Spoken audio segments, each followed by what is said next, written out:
మరి హిస్టారికల్ మెసేజ్‌ని చాలా జాగ్రత్తగా మనమందరం కూడా నేర్చుకుందాము. ఈరోజు మనమందరం కూడా క్రిస్మస్ సీజన్‌లో ఉన్నాము.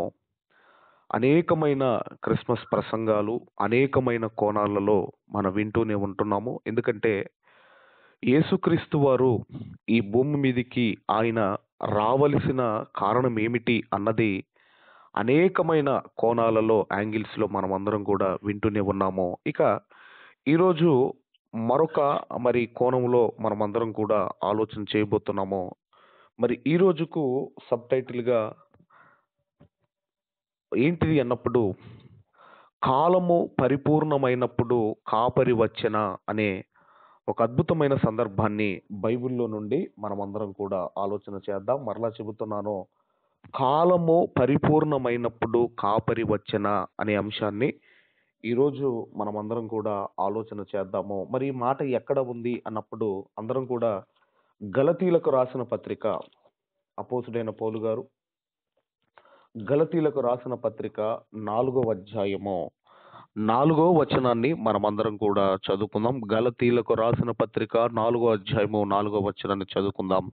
అయితే కాలము పరిపూర్ణమైనప్పుడు దేవుడు తన కుమారుణ్ణి పంపెను.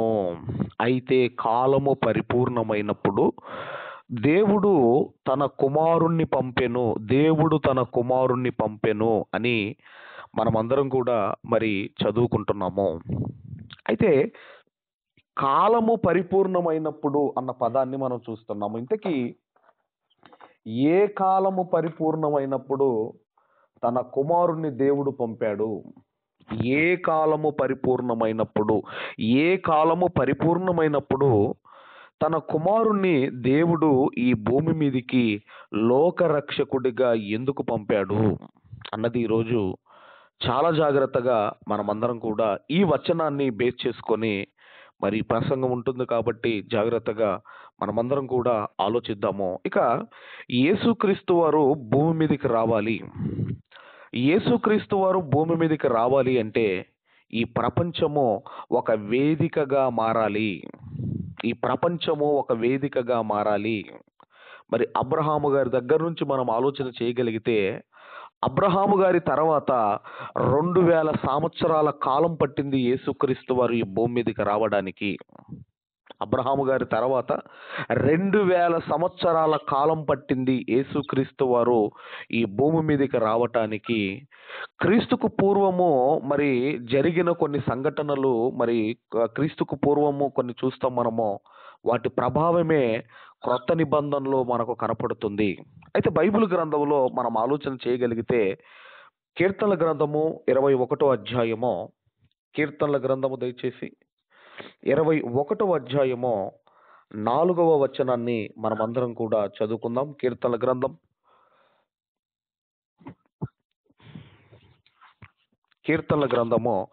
21వ అధ్యాయము దయచేసి అందరం కూడా 4వ వచనాన్ని మనమందరం కూడా చదువుకుందాము. ఆయుష్ నిమ్మని అతడు నిన్ను వరమడగగా నీవు దాన్ని అతనికి అనుగ్రహించి ఉన్నావు. సదాకాలము నిలుచు దీర్ఘాయువు నీవు దయచేసి ఉన్నావు.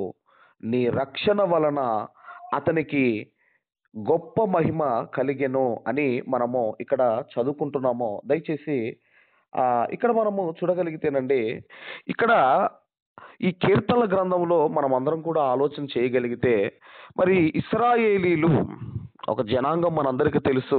ఐగుప్తు దేశంలో నుండి ఇశ్రాయేలు జనాంగము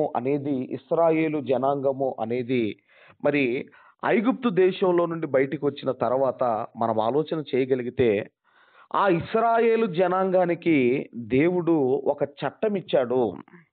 ఇశ్రాయేలు జనాంగానికి ఏమిచ్చాడండి? ఒక చట్టము ఇవ్వబడింది. ఎందుకు దేవుడు చట్టం ఇచ్చాడు అని మనం అందరం కూడా ఆలోచన చేయగలిగితే, ఎందుకయ్యా దేవుడు వారికి చట్టం ఇచ్చాడు అని మనం ఆలోచన చేయగలిగితే, ఎందుకు ఇచ్చాడు అన్నప్పుడండి, వారు ఇదిగో పాలు తేనెలు ప్రవహించు దేశములోనికి వెళ్ళబోతున్నారు. వారు కానాను దేశములోనికి అడుగు పెట్టబోతున్నారు. కానాను దేశములోనికి వారు అడుగు పెట్టబోతున్నారు. కాబట్టి ఆ కానాను దేశములో వీరు ఎలా బ్రతకాలి, ఆ కానాను దేశంలో వీరు ఎలా ఉండాలి, ఎలా ఉండకూడదో వారికి తెలియాలి. వారికి తెలియాలి. ఎందుకంటే ఐగుప్తు దేశంలో మనం ఆలోచన చేయగలిగితే ఈ ఐగుప్తు దేశంలో ఎలా బ్రతికారో మనందరికీ తెలుసు ఇశ్రాయేలీలు. కాబట్టి వారు ప్రాంతం మారటమే కాదు, వారి మనస్సు మారాలి, వారి మనస్సు మారాలి, వారి మనస్సు మారాలి. కాబట్టి ఆ ప్రామిస్ ల్యాండ్ ఏదైతే ఉందో, ఆ వాగ్దాన దేశం ఏదైతే ఉందో, ఆ వాగ్దాన దేశంలోనికి వెళ్ళిన తర్వాత వీరు ఎలా ఉండాలి, ఎలా ఉండకూడదో మరి దేవుడు ఒక మరి అంశాన్ని చెప్పాడు. మనం అందరికీ తెలుసు. ద్వితీయోపదేశ కాండంలో 28వ అధ్యాయంలో మనం రాగలిగితే ద్వితీయోపదేశ కాండము, దయచేసి ద్వితీయోపదేశ కాండము 28వ అధ్యాయము, ఇక్కడ మనము ఆలోచన చేయగలిగితేనండి 28వ అధ్యాయం అంతా కూడా ఇది ఏంటి అన్నప్పుడు, నా మాట వింటే, నా మాట వింటే ఇదిగో ఈ యొక్క ఆశీర్వాదాలు అన్నీ కూడా, ఈ దీవెనలన్నీ కూడా నీకు ప్రాప్తిస్తాయి. నా మాట వినకపోతే, నా మాట వింటే, నా మాట వినకపోతే అన్నది ఈ యొక్క 28వ అధ్యాయంలో మనకు కనబడుతుంది. అందుకే మీరు చూడగలిగితే ద్వితీయోపదేశ కాండము 28వ అధ్యాయము 2వ వచనాన్ని మనం అందరం కూడా చదువుకుందాం. 2వ వచనము, నీవు నీ దేవుడైన యెహోవా మాట వినిన ఎడలా, నీవు నీ దేవుడైన యెహోవా మాట వినిన ఎడల ఈ దీవెనలన్నీయు నీ మీదికి వచ్చి నీకు ప్రాప్తించును, నీ మీదికి వచ్చి నీకు ప్రాప్తించును. అంటే ఆయన మాట వింటే, ఆయన మాట వింటే ఇదిగో ఈ దీవెనలన్నీ కూడా వచ్చి నీకు ప్రాప్తిస్తాయి, నీకు ప్రాప్తిస్తాయి అని చెప్పి 1వ అధ్యాయం నుండి 1వ వచనం నుండి 16వ వచనం వరకు గల వాక్య భాగాలన్నీ కూడా దీవెనలు, దీవెనలు, దీవెనలు, దీవెనలు చెప్పుకుంటూ వచ్చాడు. ఇక మనము దయచేసి మరి 15వ వచనానికి మనం రాగలిగితే, మనం అందరం కూడా 15వ వచనానికి మనం రాగలిగితే, 14వ వచనం వరకు దీవెనలు చెప్పాడు. 15వ వచనానికి మనం రాగలిగితే, నేను నేడు నీకు ఆజ్ఞాపించు ఆయన సమస్తమైన ఆజ్ఞలను, కట్టడలను నీవు అనుసరించి నడుచుకొనవలనని నీ దేవుడైన యెహోవా సెలవిచ్చిన మాట వినని ఎడల ఈ శాపములన్నీయు నీకు సంభవించును అన్నాడు. నా మాట వింటే నీకు దీవెన, నా మాట వినకపోతే శాపములు అన్నాడు, శాపములు అన్నాడు. అంటే ఇప్పుడు ఎవరి చేతిలో ఉంది? దీవెనలు రావాలన్నా, శాపాలు రావాలన్నా అంత ఇశ్రాయేలీల చేతిలోనే ఉంది, ఇశ్రాయేలీల చేతిలోనే ఉంది. ఆ వాగ్దాన దేశంలో, ఆ దేశాన్ని మీరు స్వతంత్రించుకున్న తర్వాత నా మాటలు విని బ్రతికితే మీకు దీవెనలు, ఇదిగో నా మాటలు వినకపోతే మీకు శాపాలు అని ఒక లిస్ట్ చెప్పాడండి. ఒక లిస్ట్ చెప్పాడు. అందులో ఈరోజు ఒక్క శాపాన్ని మనం అందరం కూడా ఆలోచన చేయబోతున్నాము. 49, 50 వచనాలు మనమందరం కూడా ఆలోచన చేద్దాం. అందులో ఇశ్రాయేలీలు దేవుని మాటలు వినకపోతే వచ్చే అనేకమైన శాపాలలో ఇశ్రాయేలీల మీదకి రాబోయే ఒక శాపము గురించి దేవుడు చెబుతున్నాడు. ఒక శాపం గురించి, అది 49, 50 వచనాలు మనము చదువుకుందాము. యెహోవా దూరమై ఉన్న బూది గంధముల నుండి ఒక జనమును, అనగా నీకు రాని భాష కలిగిన జనమును, క్రూర ముఖము కలిగి వృద్ధులను, యవనస్తులను కటాక్షింపని జనము గద్ద ఎగిరి వచ్చునట్లు నీ మీదికి రప్పించును అంటున్నాడు. ఇక్కడ ఒక శాపం చెబుతున్నాడండి. ఇదిగో ఎందుకు ఈ మాట చెబుతున్నాడు అంటే, ఇదిగో నా మాట వినకపోతే, ఆ వాగ్దాన దేశములో నా మాట వినకపోతే ఒక శాపం చెబుతున్నాడు. ఏంటంటే, మీకు రాని భాష మాట్లాడే వారిని నీ మీదికి పంపిస్తాను అంటున్నాడు. మీకు రాని భాష మాట్లాడే వారిని మీ మీదికి పంపిస్తాను అంటున్నాడు. మీ మీదికి పంపిస్తాను అంటున్నాడు. ఎందుకంటేనండి, ఎందుకంటే బుద్ధున్న ఎవరైనా కూడా అంతకు ముందు ఐగుప్తు దేశంలో జరిగిన దానిని చూసి ఈ వాగ్దాన దేశంలో చాలా జాగ్రత్తగా బ్రతుకుతారు, చాలా జాగ్రత్తగా బ్రతుకుతారు. కాబట్టి ఆయన చెబుతున్నాడు, ఒకవేళ నా మాట వినకపోతే, ఒకవేళ నా మాట వినకుండా నువ్వు బ్రతికితే, ఇదిగో వృద్ధులను కనికరింపడు, యవనస్తులను కనికరింపడు, ఇదిగో ఒక గద్ద ఎగిరి వచ్చినట్లుగా మీకు రాని భాష కలిగిన వారిని మీ మీదికి రప్పిస్తాను అంటున్నాడు. ఇదంతా కూడా, ఈ చట్టం అంతా కూడా ఎవరికి ఇవ్వబడింది అన్నప్పుడండి, ఆ రోజు ఇశ్రాయేలులకు దేవుడు చెబుతున్నాడు ఒక శాపం చెబుతూ, ఇది గుర్తుపెట్టుకోండి, ఇదిగో మీకు రాని భాష వారికి నేను మిమ్మల్ని అప్పగిస్తాను, మీ మీదికి పంపిస్తాను అని దేవుడు చెబుతున్నాడు. అలా ఇశ్రాయేలీలు యెహోషువ గారి నాయకత్వంలో కానాను దేశంలో అడుగుపెట్టారు. కానాను దేశంలో అడుగుపెట్టిన తర్వాత, ఆ భూభాగాల పంపిణీ జరిగిన తర్వాత ఏం జరిగింది అన్నప్పుడండి, యెహోషువ గారి తర్వాత పరిస్థితి మనం ఆలోచన చేయగలిగితే, ఎలా మారిపోయిందో మనం అందరం కూడా చూడగలిగితే, దయచేసి ఆ న్యాయాధిపతుల గ్రంథము దయచేసి న్యాయాధిపతుల గ్రంథము 2వ అధ్యాయము దయచేసి 10వ వచనాన్ని మనం అందరం కూడా చదువుకుందాం. ఆ తరము వారందరూ తమ పితరుల యొద్దకు చేర్చబడిరి. వారి తర్వాత యెహోవానైనను ఆయన ఇశ్రాయేలీల కొరకు చేసిన కార్యములైనను ఎరుగని తరము ఒకటి పుట్టగా, అంటే దేవుడు చేసిన కార్యాలు, దేవుడు చేసిన వాటన్నిటినీ ఎరుగని తరము అంటే ఎంత దౌర్భాగ్యమైన పరిస్థితి. అసలు మర్చిపోయేటివా దేవుడు చేసినవి? మీరు ఆలోచించండి. ఎర్ర సముద్రం పాయలు చేయటం కానివ్వండి, ఐగుప్తు దేశంలో రప్పించిన తెగుళ్ళు కానివ్వండి, అసలు అవి మర్చిపోయేటివా? అవి ఏమన్నా చిన్నవా? మీరు ఆలోచించండి. కానీ అవి ఎరుగని యెహోవా ఇదిగో జరిగించిన కార్యములైనను ఎరుగని తరము ఒకటి పుట్టగా. ఎందుకు ఎరుగని తరము ఒకటి పుట్టింది అని మనం ఆలోచన చేయగలిగితే, ఎరిగిన వారు దేవుని గురించి చెప్పలేదు, ఎరిగిన వారు దేవుని గురించి చెప్పకుండా ఇదిగో వెళ్ళిపోయారు గనకనే ఇదిగో ఎరుగని తరము ఒకటి పుట్టింది. అందుకేనండి, దేవునికి ఇష్టము లేని కార్యాలు చేశారు. ఆ తర్వాత మనం ఆలోచన చేయగలిగితే, ఆ తర్వాత మనం చూడగలిగితేనండి, ఇదిగో మనం ఎప్పుడు కూడా ఈ ద్వితీయోపదేశ కాండం 28వ అధ్యాయములో ఈ 49, 50 వచనాలు ఏవైతే చదువుకున్నామో అవి మనము ఎప్పుడు గుర్తుపెట్టుకోండి. ఈ అంశం అంతా కూడా మనం గుర్తుపెట్టుకోవాలి. ఎందుకంటే ఇక వారి ఇష్టానుసారముగా బ్రతకటం, దేవునికి విరోధులైపోయారు.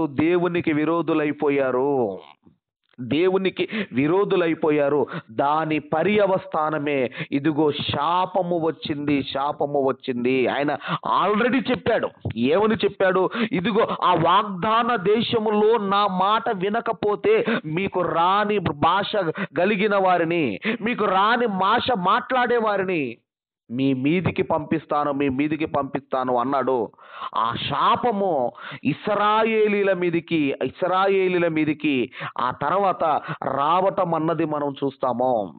ఆ తర్వాత ఏం జరిగింది అన్నప్పుడు కొద్ది రోజుల తర్వాత ఏం జరిగింది అన్నప్పుడండి, ఇదిగో మాకు రాజు కావాలి అనుకున్నారు. ఆ తర్వాత ఇక న్యాయాధిపతుల కాలం అయిపోయిన తర్వాత ఇశ్రాయేలు పెద్దలందరూ కూడా మనం ఆలోచన చేయగలిగితే, ఇక ఆ తర్వాత సమూయేలు గారికి వెళ్ళడానికంటే ముందు ఆ తర్వాత కొంతమంది మనం చూడగలిగితేనండి, వీళ్ళు చేసిన పాపానికి కొంతమందిని మనం ఆలోచన చేయగలిగితే, ఇదిగో వీళ్ళను ఇదిగో అక్కడ మరి ఎవరికి అప్పగించాడంటే, ఇదిగో మరి అక్కడున్న మరి ఫిలిస్తీన్లకు కానివ్వండి, వాళ్ళకి కానివ్వండి, ఇదిగో దేవుడు అప్పగించినట్లుగా మనం చూస్తాము. ఫిలిస్తీన్లతో యుద్ధాలు కనపడుతుంటాయి, సిరియా వాళ్ళతో యుద్ధాలు మనకు కనపడుతుంటాయి. ఈ న్యాయాధిపతుల గ్రంథంలో మనం చూస్తూ ఉంటాము. ఇలా తప్పు చేసిన ప్రతిసారి వీళ్ళు ఏం చేసేవారంటే దేవునికి మొరపెట్టేవారు. అలా న్యాయాధిపతులను పంపించి దేవుడు విడిపించేవాడు. అందులో ఒక గిద్యోను గారు, ఒక యెఫ్తా గారు, అలా మనం చాలా మంది న్యాయాధిపతులు మనకు కనపడతారు. ఆ తర్వాత సమూయేలు గారి కాలం వచ్చింది. ఇక సమూయేలు గారి వృద్ధాప్యంలోనికి వెళ్ళిపోయాడు. వృద్ధాప్యంలోనికి వెళ్ళిపోయిన తర్వాత ఇశ్రాయేలు పెద్దలు వచ్చారు సమూయేలు గారి దగ్గరికి. వాళ్ళు అంటున్నారు, అయ్యా, నీ కుమారులు నీలాంటి ప్రవర్తన కలిగిన వారు కాదు, నీలాంటి మంచి ప్రవర్తన కలిగిన వారు కాదు నీ కుమారులు. కాబట్టి సకల జనుల మర్యాద చొప్పున మాకు ఒక రాజు కావాలి అని సమూయేలు గారి దగ్గరికి వచ్చి అడగటం అన్నది మనకందరికీ తెలుసు. మరి అప్పటి వరకు అండి మనం ఆలోచన చేయగలిగితే ఇశ్రాయేలీలను అప్పటి వరకు ఎవరు పరిపాలించారు? ఏ రాజు ఐగుప్తు దేశములో నుండి వారిని విడిపించాడు? ఏ రాజు ఎర్ర సముద్రమును పాయలు చేశాడు? ఏ రాజు ఐగుప్తు సైన్యాన్ని సముద్రంలో కలిపేశాడు? ఇదంతా ఏ రాజు చేశాడు? ఏ రాజు 40 సంవత్సరాలు అరణ్యంలో నడిపించాడు? ఏ రాజు చేశాడు? పగలు మేఘస్తంభము, రాత్రి అగ్నిస్తంభములో ఏ రాజు నడిపించాడు? ఇప్పుడు వచ్చి మాకు సకల జనుల మర్యాద చొప్పున మాకు రాజు కావాలి అని అడుగుతున్నారు. అందుకే మనం చూడగలిగితే దయచేసి మొదటి సమూయేలు మొదటి గ్రంథము దయచేసి సమూయేలు మొదటి గ్రంథము దయచేసి 7వ అధ్యాయము 7-8 వచనాలు చదువుకుందాం. అందుకు ఈ 5వ వచనం నుంచి ఉంటుందండి. చిత్తగించము, నీవు వృద్ధుడవు, నీ కుమారులు నీ వంటి ప్రవర్తన గలవారు కారు గనుక సకల జనుల మర్యాద చొప్పున మాకు ఒక రాజు నియమించము, అతడు మాకు న్యాయము తీర్చునని అతనితో అనిరి. మాకు న్యాయము తీర్చుటకై రాజును నియమింపమని వారు అనిన మాట సమూయేలు దృష్టికి ప్రతికూలముగా ఉండెను గనుక సమూయేలు యెహోవాను ప్రార్థన చేసెను. అందుకు యెహోవా సమూయేలుకు సెలవిచ్చినది ఏమనగా, జనులు నీతో చెప్పిన మాటలన్నింటిని ప్రకారము జరిగింపుము. వారు నిన్ను విసర్జింపలేదు గాని తమ్మును ఏలకుండా నన్నే విసర్జించి ఉన్నారు. అంటే దేవుడు ఏలకుండా దేవుణ్ణి విసర్జించారు. అంటే నన్ను ఒక ఏలికగా గుర్తించటం లేదు ఇశ్రాయేలీలు. దేవుణ్ణి ఒక ఏలికగా గుర్తించటం లేదు. ఆ తర్వాత ఇక వాళ్ళ కోరిక మేరకు అప్పటి వరకు దేవుడే ఇశ్రాయేలీలను పరిపాలించాడు. ఇక ఆ తర్వాత వారి యొక్క కోరిక మేరకు దేవుడు ఏం చేశాడు అన్నప్పుడు వాళ్ళ కోరిక మేరకు మొట్టమొదటిగా ఇదిగో ఇశ్రాయేలీలకు బెన్యామీను గోత్రములో నుండి సౌలును వారికి రాజుగా ఇచ్చాడు. మొట్టమొదటిగా ఇశ్రాయేలీలను పరిపాలించిన రాజు ఎవరు అన్నప్పుడు సౌలు మహారాజు. ఇతను ఏం చేశాడు అన్నప్పుడు అండి, ఒక 2 సంవత్సరాలు చక్కగా పరిపాలన చేశాడు. 38 సంవత్సరాలు దేవుణ్ణి బాధ పెడుతూ వచ్చాడు. మరి 38 సంవత్సరాలు ఎందుకు దేవుడు చూస్తూ ఊరుకున్నాడు అంటే, దుర్మార్గుడు మరణం నొందుట దేవునికి ఇష్టం లేదు. 38 సంవత్సరాలు దేవుడు అతనికి టైం ఇచ్చాడు, అతనికి అవకాశం ఇచ్చాడు. ఇక ఆ తర్వాత అతను ఏం చేశాడు అన్నప్పుడు అండి, అతనికి కొడుకు లాంటి దావీదు గారిని చంపడానికి 16 సార్లు ప్రయత్నం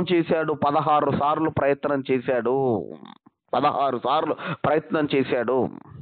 అందుకేనండి రాజులలో ద బెస్ట్ కింగ్ ఎవరు అని మనం చెప్పుకోగలిగితేనండి, రాజులలో ద బెస్ట్ కింగ్ అండి ఎవరో కాదు, దావీదు గారు తన జీవితంలో ఏదో ఒక చిన్న పొరపాటు మనకు కనపడుతుంది కానీ రాజులలో ద బెస్ట్ కింగ్ ఇదిగో కింగ్ డేవిడ్ దావీదు మహారాజు. సౌలు గారు 40 సంవత్సరాలు, ఆ తర్వాత దావీదు గారు 40 సంవత్సరాలు, ఆ తర్వాత దావీదు గారి తదనంతరము సొలొమోను గారు, ఆయన కూడా 40 సంవత్సరాలు.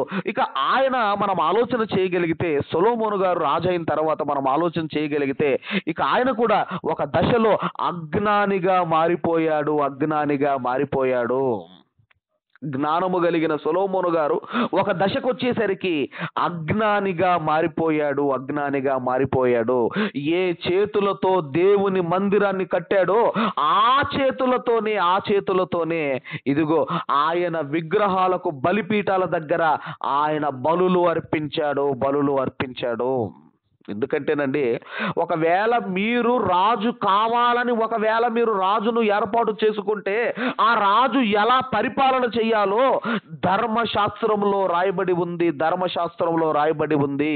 అందుకేనండి ఈ ధర్మశాస్త్రము అనేది ఇశ్రాయేలీలకు ఒక చట్టము. ఈ చట్టాన్ని చేతిలో పట్టుకొని దాన్ని చదువుతూ ఎలా పరిపాలన చేయాలో దేవుడు చెప్పాడు. ఆ తర్వాత ఇక ఈ యొక్క సొలొమోను గారు చేసిన ఈ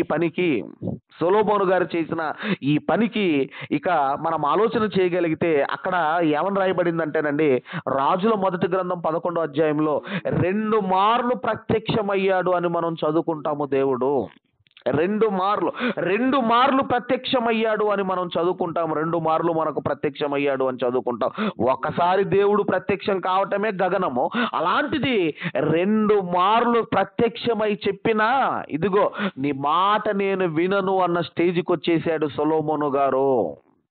అందుకేనండి మొన్న నేను చెప్పుకుంటూ ఏం చెప్పానంటే, దావీదు గారు విశ్వాస వీరుల జాబితాలో ఉన్నాడు, కానీ సొలొమోను గారి పేరు ఇదిగో మనకు విశ్వాస వీరుల జాబితాలో కనిపించదు.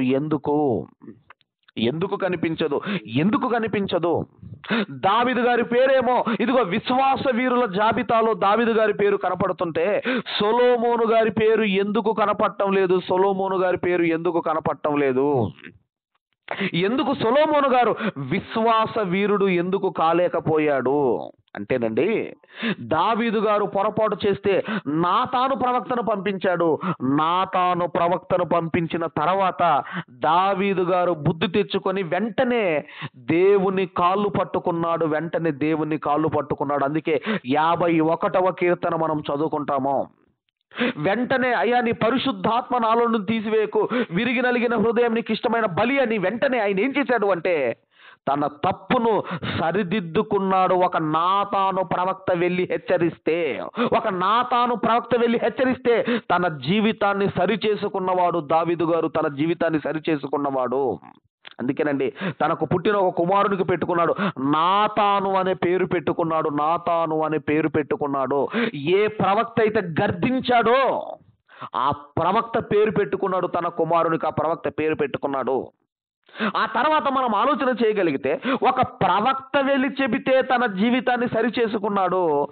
దేవుడే 2 సార్లు ప్రత్యక్షమై చెప్పిన ఇదిగో తన జీవితాన్ని సరిచేసుకొని వాడే ఎవరు అన్నప్పుడు ఈ సొలొమోను గారు. అందుకేనండి విశ్వాస వీరుల జాబితా మీరు చూడండి, తర్వాత 11వ అధ్యాయం చదవండి, హెబ్రీలకు రాసిన పత్రికలో అసలు సొలొమోను గారి పేరు అందులో కనిపించదు. ఎందుకంటేనండి దేవుడు 2 సార్లు ప్రత్యక్షమై చెప్పినా కూడా నేను నీ మాట వినను అన్న స్టేజ్కి వచ్చేసాడు. ఆ తర్వాత అతని కుమారుడైన రెహబాము రాజయ్యాడు. అప్పుడే చెప్పాడు, సొలొమోను గారికి చెప్పాడు, ఇక రాజ్యము 2గా విభాగించబడుతుంది అని చెప్పాడు, 2గా విడిపోతుంది అని చెప్పాడు. నీ దాసునికి రాజ్యాన్ని ఇస్తాను అని చెప్పాడు. ఇక ఆ తర్వాతనండి రెహబాము కాలములో రాజ్యము 2గా విడిపోయింది. అది ఇదిగో 10 గోత్రాల వారు ఇశ్రాయేల్ రాజ్యముగా పిలువబడ్డారు. 2 గోత్రాల వారు ఇదిగో యూదా రాజ్యముగా పిలువబడ్డారు. ఈ 10 గోత్రాల వారిని నార్థన్ కింగ్డమ్ అన్నారు. ఈ యొక్క 2 గోత్రాల వారిని సదరన్ కింగ్డమ్ అన్నారు. సదరన్ కింగ్డమ్ అన్నారు. ఈరోజు మనకు నార్త్ ఇండియా, సౌత్ ఇండియా లాగా అక్కడ కూడా ఏం జరిగింది అన్నప్పుడు అండి, నార్థన్ కింగ్డమ్ అన్నారు, సదరన్ కింగ్డమ్ అన్నారు. సదరన్ కింగ్డమ్ 10 గోత్రాల వారు ఒకవైపు వెళ్ళిపోయారు, 2 గోత్రాల వారు ఒకవైపు వెళ్ళిపోయారు. ఆ 2 గోత్రాలను కూడా ఎందుకు ఇచ్చాడంటే దావీదు గారికి చేసిన ప్రామిస్ను బట్టి, దావీదు గారికి చేసిన ఇదిగో ప్రామిస్ను బట్టి ఆ 2 గోత్రాల వారిని కూడా ఉంచాడు. ఆ 2 గోత్రాల వారిని ఉంచాడు. ఇక ఈ 10 గోత్రాల వారిని పాలిస్తున్నది ఎవరు అన్నప్పుడు యెరోబాము అయితే, ఈ 2 గోత్రాల వారిని పాలిస్తున్నది ఇదిగో రెహబాము. రెహబాము రెహబాము రెహబాము ఇలా మనం ఆలోచన చేయగలిగితే, ఇలా ఈ ఇశ్రాయేలీల జీవితాలు ఏమైపోయాయంటేనండి, వారి జీవితాలు సరి చేసుకోకుండా రోజు రోజుకు వాళ్ళ పాపాలు ఎక్కువైపోయి ఆల్రెడీ దేవుడు చట్టంలో చెప్పాడు. ఆల్రెడీ నా మాట వింటే ఇదిగో ఈ దీవెనలు అన్నాడు. ఈ 14 మొదటి వచనం నుండి 14 వచనాల వరకు ద్వితీయోపదేశ కాండం 28వ అధ్యాయం, నా మాట వింటే ఈ దీవెనలు నీకు ప్రాప్తిస్తాయి అన్నాడు.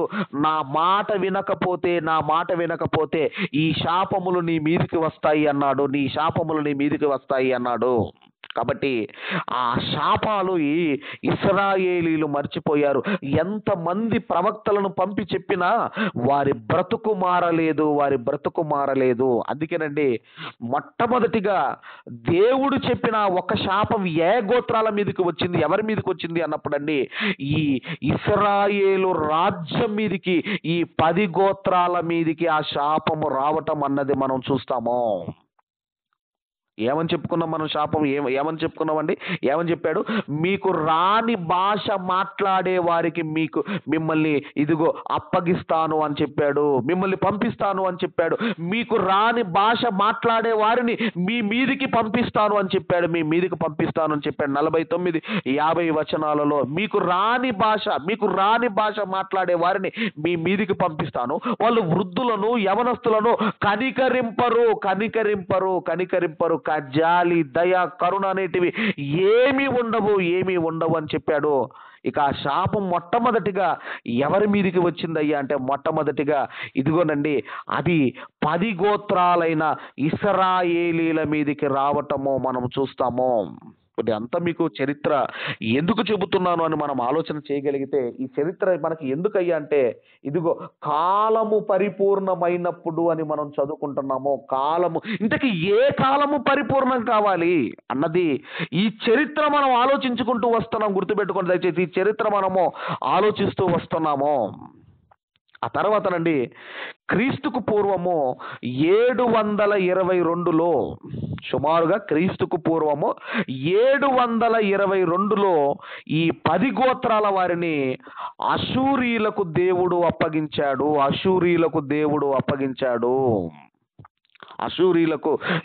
అప్పగించాడు. ఆ తర్వాత మనం చూడగలిగితేనండి, ఆ తర్వాత ఈ అషూరీయులు ఈ ఇశ్రాయేలు మీదకి రావటమో, వారిని ఓడించటమో, వారిని బంధించటమో, వారిని వారి దేశానికి తీసుకొని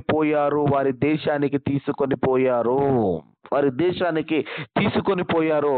ఆ తర్వాత ఏం జరిగింది అన్నప్పుడండి మనం ఆలోచన చేయగలిగితే, ఆ తర్వాత ఏం జరిగింది అన్నప్పుడండి చూడగలిగితే మనం అందరం కూడా దయచేసి రాజుల 2వ గ్రంథము, అందరం కూడా దయచేసి రాజుల 2వ గ్రంథము దయచేసి 17వ అధ్యాయము, రాజుల 2వ గ్రంథము 17వ అధ్యాయము 23వ వచనాన్ని మనమందరం కూడా చదువుకుందాము. 23వ వచనం మనమందరం కూడా చదువుకుందాము. తన సేవకులైన ప్రవక్తల ద్వారా యెహోవా సెలవిచ్చిన మాట చొప్పున ఆయన ఇశ్రాయేలు వారిని, అంటే 10 గోత్రాల వారిని తన సముఖములో నుండి వెళ్ళగొట్టెను. ఆ హేతువు చేత వారు తమ స్వదేశములో నుండి అషూరు దేశములోనికి చెరగొనిపోబడిరి. నేటి వరకు వారు అచ్చట ఉన్నారు.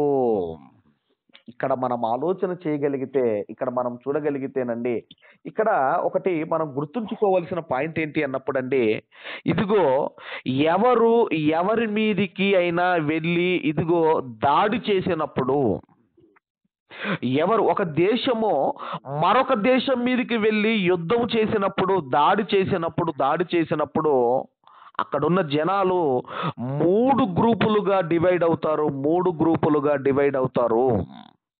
గుర్తుపెట్టుకోండి. ఎవరైనా మరొక దేశం మీదకి వెళ్ళి దాడి చేసినప్పుడు, దాడి చేసినప్పుడు ఏం జరుగుతుందంటే, ఆ దేశములో ఉన్నవారు ఆ దేశములో ఉన్నవారు 3 గ్రూపులుగా విడిపోతారు. 3 గ్రూపులుగా విడిపోతారు. మొట్టమొదటి గ్రూప్ ఏంటంటేనండి, ఇదిగో శత్రువుల చేతికి దొరికే ఒక గ్రూప్ అండి. శత్రువుల చేతికి దొరికే ఒక గ్రూపు. వాళ్ళు ఏమవుతారంటే, వీళ్ళు శత్రువుల చేతికి దొరుకుతారు.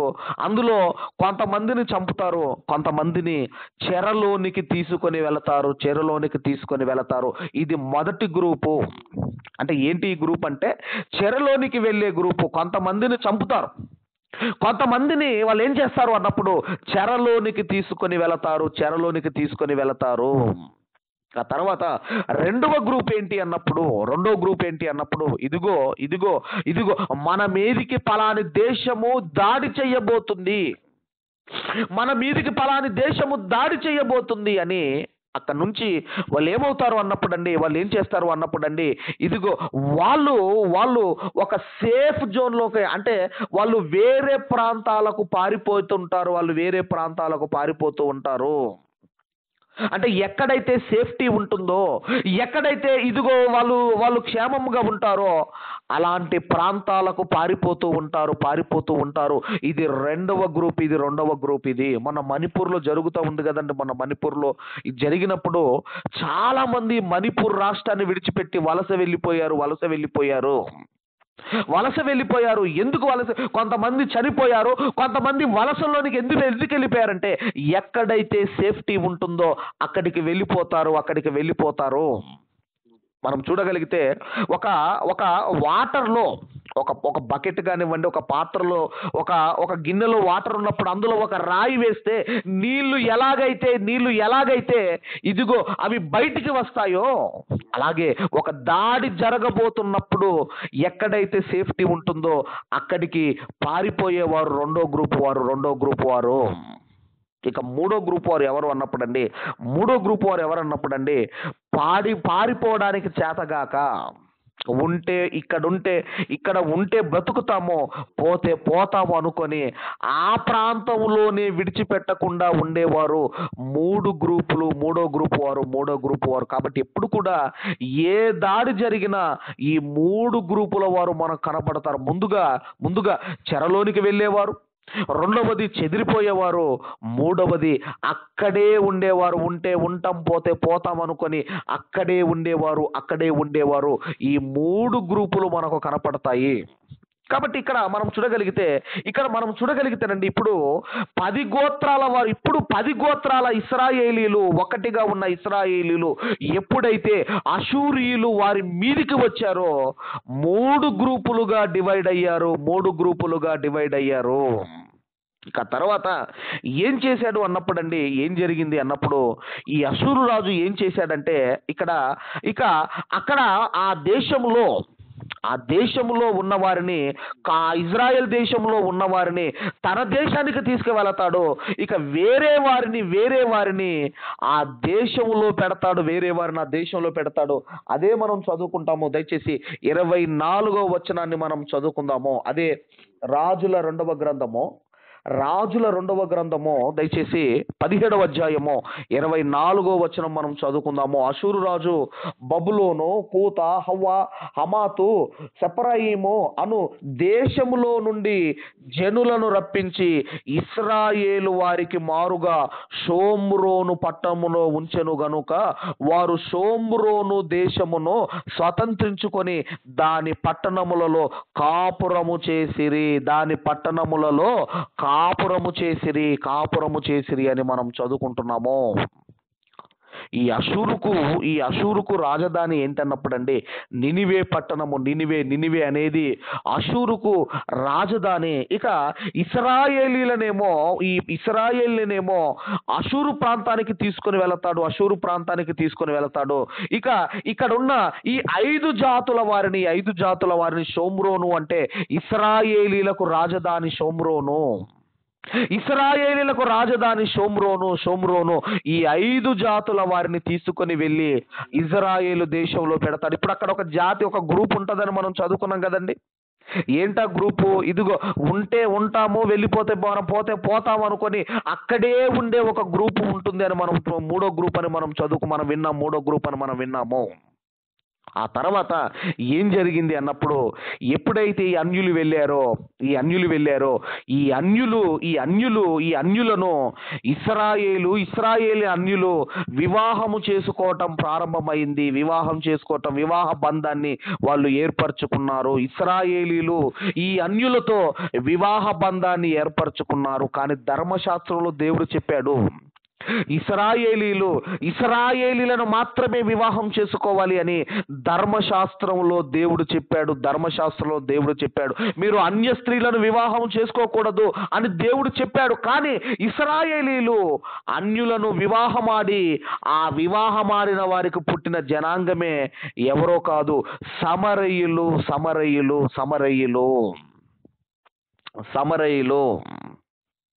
కాబట్టి ఆ తర్వాత ఇప్పుడు ఏవైతే ఈ 5 జాతుల వారు ఉన్నారో, ఈ 5 జాతుల వారు ఇస్రాయేలీలు వాళ్ళకు పుట్టిన పిల్లలే ఈ సమరయులు. అందుకే ఇప్పుడు ఈ పై రాజ్యము, ఈ ఉత్తర రాజ్యం అని మనం చదువుకుంటున్నాం కదా, ఈ 10 గోత్రాల వారు. ఈ కింద యూదా రాజ్యం ఉంది. అందుకే ఈ సమరయులు వీళ్ళు నిజమైన యూదులు కాదు, వీళ్ళు ప్యూర్ జ్యూస్ కాదు అని వారితో సమరయులతో వీళ్ళు సాంగత్యము చెయ్యరు. అందుకేనండి ఈ సమరయులతో యూదులు ఎందుకు సాంగత్యము చెయ్యరు అంటే, వీళ్ళు నిజమైన యూదులు కాదు, వీళ్ళు నిజమైన ఇశ్రాయేలీలు కాదు వీళ్ళు అని సమరయులతో సాంగత్యము చెయ్యరు అని మనకు యోహాను సువార్త 4:9 మనకు కనబడుతుంది. యోహాను సువార్త 4:9 యూదులు సమరయులతో సాంగత్యము చెయ్యరు అని మనం చదువుకుంటాం. యూదులు సమరయులతో సాంగత్యము చెయ్యరు అని మనం చదువుకుంటాము. మరి ఇప్పుడు మనం చూడగలిగితేనండి, ఇప్పుడు ఆల్రెడీ ఇశ్రాయేలీలు 10 గోత్రాల వారు అషూరు చెరకు వెళ్ళారు. మన బ్రతుకులు సరి చేసుకుందాం, మనల్ని మనం బాగు చేసుకుందామని బుద్ధి తెచ్చుకొని వారి బ్రతుకులు బాగు చేసుకొని యూదా రాజ్యము బ్రతకాలి, యూదా రాజ్యములో ఉన్న ప్రజలు బ్రతకాలి. కానీ వీళ్ళకి ఏమైందంటే, వీళ్ళు కూడా దోషాలు చేస్తూనే ఉన్నారు, వీళ్ళు కూడా పాపాలు చేస్తూనే ఉన్నారు. ఆల్రెడీ ఇర్మియా గారి ద్వారా హెచ్చరిక రానే వచ్చింది. ఒకసారి ఇర్మియా గ్రంథము, పెద్ద ప్రవక్తలు ఒక ప్రవక్త ఇర్మియా గ్రంథము, దయచేసి ఇర్మియా గ్రంథము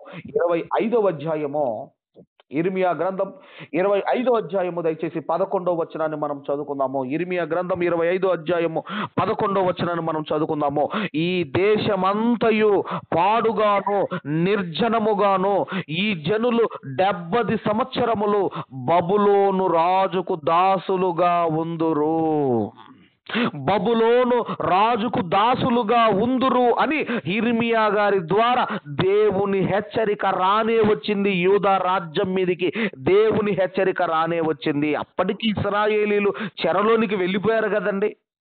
ఇదిగో మరి వీళ్ళు వారిని చూసైనా బుద్ధి తెచ్చుకోవాలి కదా. కానీ యూదుల మీదకి జడ్జిమెంట్ రానే వచ్చింది. ఆ కాలం ఎప్పుడు వచ్చింది అన్నప్పుడండి, క్రీస్తుకు పూర్వము 586వ సంవత్సరములో బబులోను రాజు రానే వచ్చేసాడు. ఇక ఇతను ఏం చేశాడు అన్నప్పుడు త్వరగా ఈ మాట చూసుకొని మనం ముగించుకుందాం. రెండవ భాగాన్ని నెక్స్ట్ వీక్ మనం అందరం కూడా ఆలోచన చేద్దాము. దినవృత్తాంతముల 2వ గ్రంథము, అందరం కూడా దినవృత్తాంతముల 2వ గ్రంథము, దయచేసి దినవృత్తాంతముల 2వ గ్రంథము 36వ అధ్యాయము, చివరి అధ్యాయం 36వ అధ్యాయము, దయచేసి 36వ అధ్యాయము 17 నుంచి 20 వచనాల వరకు గల వాక్య భాగాలు మనం చదువుకుందాము. ఆయన వారి మీదికి కల్దీల రాజును రప్పింపగా, కల్దీల రాజు ఎవరో కాదు, నెబుకద్నెజరు. బబులోను చక్రవర్తి నెబుకద్నెజరు రాజును రప్పింపగా, అతడు వారి పరిశుద్ధ స్థలముగానున్న మందిరములోనే వారి యవ్వనులను ఖడ్గము చేత సంహరించెను. ఒక్కసారి ద్వితీయోపదేశ కాండం 28, 29, 49, 50 వచనాలు ఒక్కసారి మీరు రిమైండ్ చేసుకోండి, ఒక్కసారి జ్ఞాపకం చేసుకోండి. మీకు రాని భాష మాట్లాడే వారిని మీ మీదికి పంపిస్తాను. అతడు వృద్ధులను యవ్వనులను కనికరింపడు. ఎప్పుడు చెప్పాడండి అది? ఎప్పుడు చెప్పాడు? ధర్మశాస్త్రములో ఎప్పుడో రాయించాడు.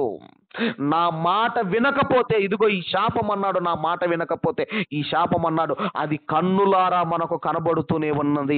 అందుకే అన్నాడు, యవనులను ఖడ్గము చేత సంహరించను. అతడు యవనుల ఎందైనను, యువతలు ఎందైనను, ముసలి వారి అందైనను, నెరసిన వెంట్రుకలు గల వారి అందైనను కనికరింపలేదు. దేవుడు వారందరినీ అతని చేతికి అప్పగించెను. ద్వితీయోపదేశ కాండములో చెప్పబడిన శాపము ఇదిగో వారి మీదికి వచ్చింది చూడండి. దేవుడే అప్పగించాడు.